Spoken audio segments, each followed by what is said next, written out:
Honour killing নিয়ে কথা বলতে হলে সবার আগে বলতে হবে এই অনার কিলিং আসলে কি। কিছু ধর্মে উঁচু নিচু জাত আছে, সেই জাত বা বংশ নাম অনুযায়ী তাদের সম্মান করা হয়ে থাকে। এই নিয়মটা খুব অদ্ভুত। উঁচু বংশের কেউ কখনো নিচু বংশের কারোর সাথে মেশে না, একসাথে বসে খাওয়া দাওয়া করে না, এমনকি গল্পও করে না। উঁচু বংশের মানুষেরা নিচু বংশের মানুষদেরকে সবসময় তুচ্ছ তাচ্ছিল্য করে কথা বলে। এই নিচু বংশের সদস্যদের সাথে কোন রকম সম্পর্ক করাও তাদের জন্য অসম্মানজনক হিসেবে বিবেচনা করা হয়। বহু বছর ধরে এই নিয়মটাই পালন করা হচ্ছে। যখন উঁচু বংশের কেউ নিচু বংশের কাউকে বিয়ে করে কিংবা কোনো সম্পর্কে জড়ায়, তখন সেটা হয়ে যায় অসম্মানজনক এবং তাদের কাছে এক কথায় অপরাধ। এই একটা সম্পর্কের জন্য পুরো পরিবার সবার কাছে অসম্মানিত হয়। অনেকে এটা মেনে নিতে পারে না।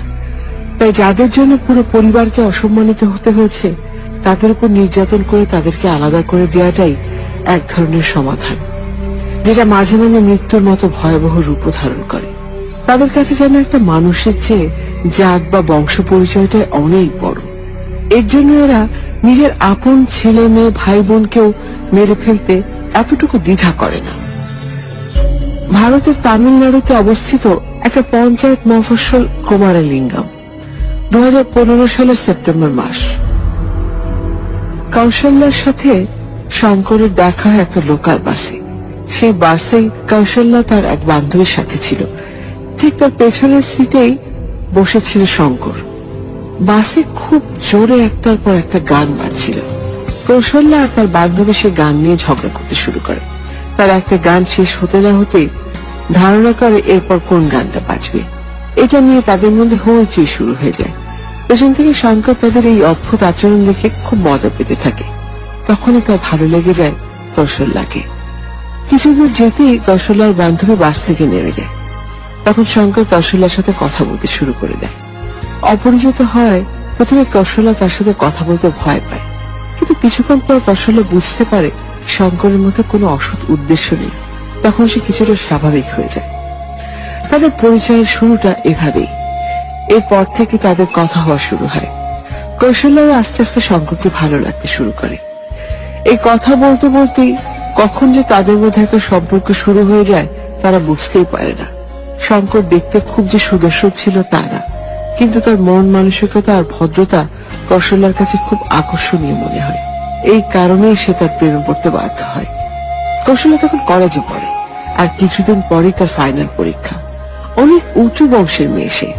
তাদের এলাকার সবাই তার বংশকে চেনে, সবাই খুব সম্মান করে তাদেরকে। বড় কোনো অনুষ্ঠান বা বিচার আচার হলে সবার আগে সিদ্ধান্ত নিত কৌশল্যার বাবা। তার ভাইও সাধারণ কেউ ছিল না। পরিবারের এই ক্ষমতার কারণে তার ভাই এক ধরনের রাজত্ব করে বেড়াত, যাকে সহজ ভাষায় মাস্তানি করা বলে। তার ভাইয়ের কারণে এলাকায় মারামারি লেগেই থাকতো, কিন্তু তাদের কিছু বলার সাহস পেত না কেউ। উঁচু বংশ বলে কথা। কিন্তু অন্যদিকে শঙ্কর ছিল খুব নিচু জাতের। তাদেরকে কেউ তেমন চিনত না। আর্থিক দিক থেকেও তারা খুব গরিব ছিল। শঙ্করের বাবা মারা যায় অনেক বছর আগে। সেই থেকে নিজেই তার সংসার চালায়।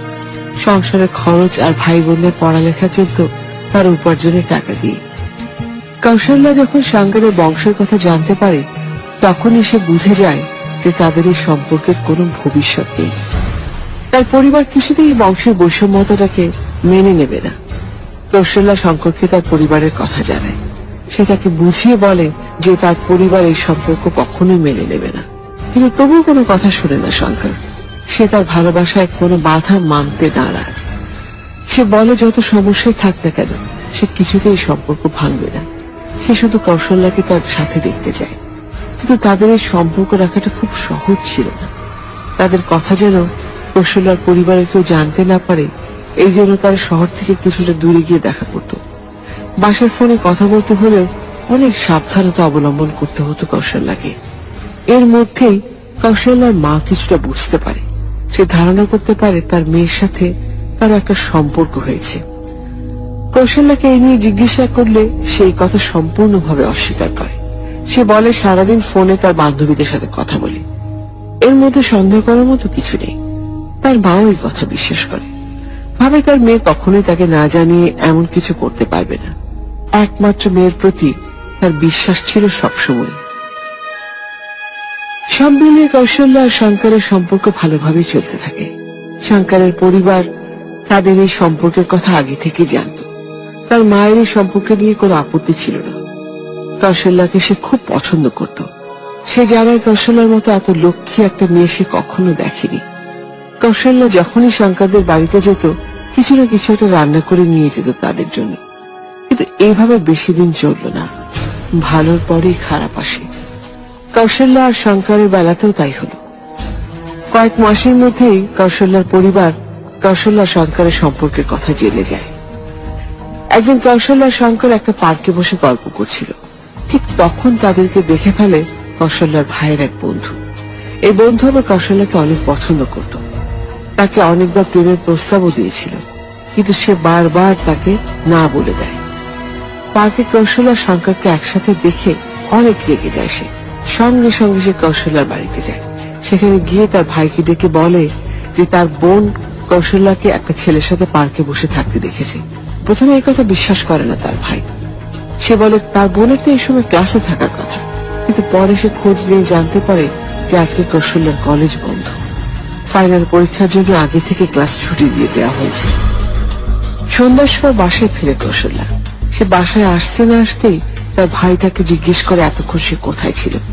সে বলে কলেজ শেষ করে সে তার এক বান্ধবীর বাসায় গিয়েছিল। তখন তার ভাই তাকে বলে সে তার সব বান্ধবীর বাসায় খোঁজ নিয়েছে, কৌশল্যা কোথাও ছিল না। সে আরো জানায় যে তার বোন তো তাকে একটা ছেলের সাথে শহরের বাইরে একটা পার্কে বসে থাকতে দেখেছে। এবার কৌশল্যা একটু থতমত খেয়ে যায়, কি বলবে বুঝতে পারে না। তার ভাই তার কাছ থেকে তার ফোন ছিনিয়ে নেয়। সেখান থেকেই সে শঙ্করের ফোন নাম্বার পেয়ে যায়। তাকে ফোন করে তার ব্যাপারে সব খোঁজ খবর নেয় কৌশল্যার ভাই। সে এটাও জেনে যায় যে শঙ্করের কোনো বংশ মর্যাদা নেই, মানে সে খুবই নিচু বংশের। এসব শুনে অনেক রেগে যায় কৌশল্যার ভাই। সঙ্গে সঙ্গে সে তার বাবা আর মাকে ডেকে সব বলে দেয়। তার বাবা মা দুজনই সব কথা শুনে অবাক। তাদের মেয়ে হয়ে কৌশল্যা কিভাবে এমন একটা কাজ করতে পারলো, এটা কিছুতেই ভেবে পায় না তারা।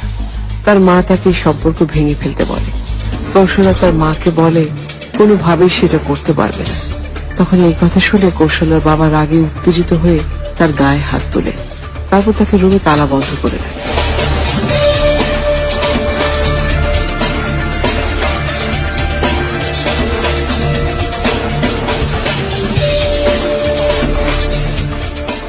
কুয়াশা X-Files. X-Files.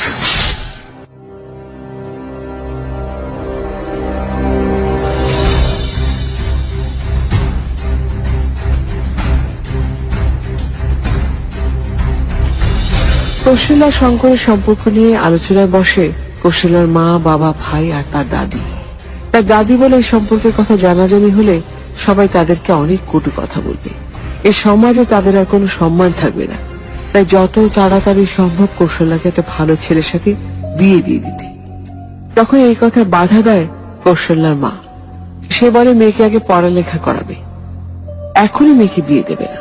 অন্তত এই ফাইনাল পরীক্ষাটা শেষ হোক, তারপর বিয়ের কথা নিয়ে ভাববে তারা। কৌশল্যার বাবা এই কথা কিছুটা অসম্মতি জানালেও পরে মেয়ের ভালোর কথা চিন্তা করে মেনে নেয়। তার মা বলে সে তার মেয়েকে ভালো মতো বুঝিয়ে বলবে। কয়েকদিন পরেই শুরু হয় কৌশল্যার ফাইনাল পরীক্ষা। তার মা তাকে শঙ্করের সাথে সব সম্পর্ক না রাখার কথা অনেকভাবে বুঝিয়ে বলেছে, কিন্তু সে কিছুতেই কিছু বুঝতে চায়নি। বারবার সে বলেছে যে সে মরে যাবে, কিন্তু এই সম্পর্ক ভাঙতে পারবে না। কিন্তু একদিন হঠাৎ করেই সে তার মায়ের কথায় রাজি হয়ে যায়। সে বলে শঙ্করের সাথে তার সব সম্পর্ক শেষ করে দিয়েছে, এটা নিয়ে আর ভাবা বা চিন্তা করার কিছু নেই। মেয়ের মুখে এই কথা শুনে তার মা অনেক খুশি হয়, কিন্তু তার মা জানতো না যে কৌশল্যার ফোন নিয়ে গেলেও শঙ্করের সাথে তার এখনো যোগাযোগ আছে। প্রতিদিন পরীক্ষা শেষ করে তারা দেখা করে। এর মধ্যে কৌশল্যা আর শঙ্কর একটা প্ল্যান করে রেখেছে। কৌশল্যার পরীক্ষা শেষ হতে তার বাবা তার জন্য পাত্র দেখতে শুরু করলো। একটার পর একটা পাত্রের প্রস্তাব আসতে শুরু করে কৌশল্যার জন্য। তার বাবার ইচ্ছে মেয়েকে অনেক বড় ঘরে বিয়ে দেবে, কিন্তু সেরকম পছন্দ মতো পাত্র খুঁজে পাচ্ছিল না। কৌশল্যা কিছুদিন নিশ্চিন্তে থাকলেও তার বাবা নিজের পছন্দ মতো একটা পাত্র পেয়ে যায়। মেয়ের ইচ্ছে না থাকা সত্ত্বেও সে বিয়ে ঠিক করে ফেলে। কৌশল্যা বুঝে ফেলে যে তার হাতে আর সময় নেই, যা করার খুব তাড়াতাড়ি করতে হবে। এর মধ্যে একদিন বান্ধবীর বাসায় যাওয়ার নাম করে সে তার বাসা থেকে বের হয়। বের হয়ে দেখা করে শঙ্করের সাথে। সে শঙ্করকে জানায় যে তার হাতে আর সময় নেই, যা করার তাড়াতাড়ি করতে হবে, আর যেই কথা সেই কাজ। ঠিক তার পরের দিন রাতে যখন কৌশল্যার বাড়ির সবাই গভীর ঘুমে মগ্ন, তখন কৌশল্যা তার সব প্রয়োজনীয় জিনিস নিয়ে বের হয়ে পড়ে। বাইরে কিছুটা দূরে তার জন্য অপেক্ষা করছে শঙ্কর। কৌশল্যা আর শঙ্কর একসাথে পালিয়ে যায় শহর থেকে। তাদের থাকার জন্য ছোট্ট একটা ফ্ল্যাট তার আগের দিনে ঠিক করে রেখেছিল শঙ্কর। নিজের শহর ছেড়ে কৌশল্যা আর শঙ্কর বিয়ে করে ফেলে। তারপর দুজন মিলে সাজাতে থাকে তাদের নতুন সংসার। অন্যদিকে কৌশল্যার বাড়িতে জানাজানি হয়ে যায় যে বাড়ির মেয়ে তার সব জিনিস নিয়ে পালিয়ে গেছে। তার ভাই বাবা মিলে পুরো এলাকায় খোঁজ করে, কিন্তু কোথাও খুঁজে পাওয়া যায় না কৌশল্যাকে। হঠাৎ করে একজন কৌশল্যার বাবাকে জানায় সে তার আগের রাতে কৌশল্যার একটা ছেলেকে হাতে কিছু ব্যাগ নিয়ে স্টেশনের দিকে যেতে দেখেছে। রাতের অন্ধকারে সে ভেবেছিল ওটা ওর ভাই, তাই সে আর তাদের কিছু বলেনি। কৌশল্যার বাবা তখনই বুঝতে পারে যে এটাই কৌশল্যার প্রেমিক শঙ্কর। কৌশল্যা পালিয়ে যাওয়ার কথা পুরো শহর ছড়িয়ে পড়ে। সে যে তাদের থেকে অনেক নিচু জাতের একটা ছেলের সাথে পালিয়ে গেছে এটাও সবাই জেনে যায়।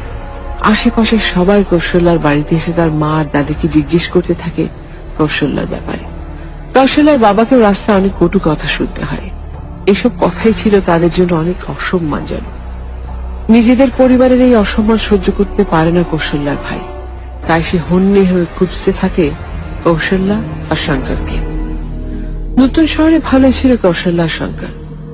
নিজেদের জমানো টাকা দিয়ে চলার পর শঙ্কর একটা চাকরি পেয়ে যায়। তাদের সংসার অনেক ভালো চলছিল। তারা ভেবেছিল তাদেরকে আর কেউ কখনো খুঁজে পাবে না, কিন্তু এমনটা তো হবার নয়। ওইদিকে কৌশল্যার ভাই ঠিকই তাদের ঠিকানা জেনে গেছে।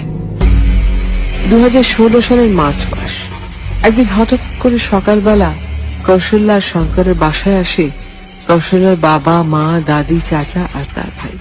তারা এসে কৌশল্যাকে বলে যা হওয়ার হয়ে গেছে। এই নিয়ে আর তাদের বলার কিছু নেই। সে যদি এখন তাদের সাথে তাদের বাড়ি ফিরে যায় তাহলে তারা এসব ভুলে যাবে। কৌশল্যা তাদের কথায় কিছুতেই রাজি হয় না। তখন যাওয়ার সময় তার বাবা তাকে বলে এরপর যদি তার বা শঙ্করের কিছু হয় তাহলে এর জন্য তাদের কোনো আফসোস থাকবে না। কৌশল্যার পরিবার তার বাসা থেকে বের হয়ে যায় দুপুরে। বিকেলে কৌশল্যা আর শঙ্কর বের হয় শপিং করার জন্য। তাদের বাসা থেকে শপিং মল খুব বেশি দূরে না, হেঁটেই যাওয়া যায়। তাই তারা বাসা থেকে বের হয়ে হাঁটতে থাকে। সেই মুহূর্তে তাদের পেছনে হাঁটতে থাকে 4-5 জন লোক। তাদের সবার হাতে লাঠি। শঙ্কর খুব একটা খেয়াল না করলেও কৌশল্যা টের পায়। সে শঙ্করকে বলতে না বলতেই লোকগুলো তাদের উপর হামলা চালায়। কৌশল্যা শঙ্কর কোনো কিছু বুঝে উঠতে পারার আগেই তারা তাদের এলো পাথারি মারতে শুরু করে। আশেপাশের কেউ যে তার সাহায্যের জন্য এগিয়ে আসবে সে সুযোগও ছিল না। পরিস্থিতির ভয়াবহতা দেখে রাস্তার একজন পুলিশকে খবর দেয়, কিন্তু পুলিশ আসতে আসতে অনেক দেরি হয়ে গিয়েছিল। তখন কৌশল্যা আর শঙ্কর দুজনেই ক্ষত বিক্ষত। কৌশল্যা মাথায় প্রচন্ড আঘাত পেয়েছে, আর শঙ্করের মাথা, মুখ, হাত, পা কেটে গিয়ে রক্ত পড়তে শুরু করে। একটা অ্যাম্বুলেন্স এসে তাদেরকে হাসপাতালে নিয়ে যায়। হাসপাতালে যাওয়ার পর শঙ্করকে মৃত ঘোষণা করে। কৌশল্যার মাথায় সেলাই লাগে। জ্ঞান ফেরার পর সে পুলিশকে জানায় এই কাজ তার বাবা করিয়েছে, কারণ যারা তাদের উপর হামলা করেছিল তাদের মধ্যে একজন তার চাচা। মা, বাবা সহ 11 জনের বিরুদ্ধে মামলা করে কৌশল্যা। 9 জনকে আটক করা হলেও তারা সবাই জানায় যে কৌশল্যার মা বাবার আদেশ মতো তারা এই কাজ করেছে। এইবার কেস ঘুরে যায় কৌশল্যার মা, বাবা আর হামলায় সরাসরি জড়িত থাকা চাচার দিকে। এদের বিরুদ্ধে এখন একমাত্র সাক্ষী কৌশল্যা। একটা মানুষকে খুন করার পরও কোর্টে তারা বলে যে তারা কোনো দোষ করেনি, এটাই তাদের নিয়ম। কিন্তু আইন অনুযায়ী এটা অপরাধ, তাই কোর্ট কৌশল্যার বাবা, মা, চাচাকে যাবজ্জীবন কারাদণ্ড দেয়। কয়েক মাস কারাগারে থাকার পর বয়সের অসুস্থতার অজুহাত দেখিয়ে আপিল করে জামিন পায় কৌশল্যার মা আর বাবা। ছাড়া পেয়েও তারা তাদের মেয়ে কৌশল্যাকে আর মেনে নেয় না। কৌশল্যাও তাদের কাছে যেতে চায় না। তারা বলে যে এই মেয়ে তাদের বংশ মর্যাদাকে এইভাবে ধুলোয় মিশিয়ে দিতে পারে সেই মেয়েকে তাদের প্রয়োজন নেই। একসময় অনারকলি খুব ভয়াবহ একটা রূপ ধারণ করেছিল। কিন্তু এখন সবাই অনেক সচেতন আর আধুনিক হয়ে যাওয়ায় অনার কিলিং এর হার কমেছে। কিন্তু এখনো কোনো কোনো দেশের অনুন্নত মফস্বল কিংবা গ্রামগুলো সে অন্ধকারই রয়ে গেছে। তারা এখনো বংশ আর জাতকে বিশ্বাস করে। এভাবেই তৈরি হয় বৈষম্য। অনেককে নিরপরাধে হারাতে হয় প্রাণ। সেগুলোর অনেক কিছু আমরা জানি না। কৌশল্যা আর শঙ্করের কথাও হয়তো আমরা জানতে পারতাম না, হয়তো ওর কোনো বিচারও হতো না। শুধুমাত্র মিডিয়াতে ছড়িয়ে পড়ার কারণে এই হত্যাকাণ্ডের বিচার হয়েছে। সমাজ শিক্ষিত না হলে কিছুতে এরকম ভ্রান্ত ধারণার কুসংস্কার দূর করা যাবে না। কোনো অপরাধ না করে অকালে ঝরে যাবে অনেক প্রাণ, তাও আবার বংশমর্যাদার মতো তুচ্ছ একটা কারণে। আমরা কাউকে তার বংশ দিয়ে মূল্যায়ন না করে যদি সে মানুষটাকে একজন মানুষ হিসেবে মূল্য দিতে শিখি, তবেই আমাদের সমাজের এসব কুসংস্কার ও অত্যাচার বন্ধ হবে।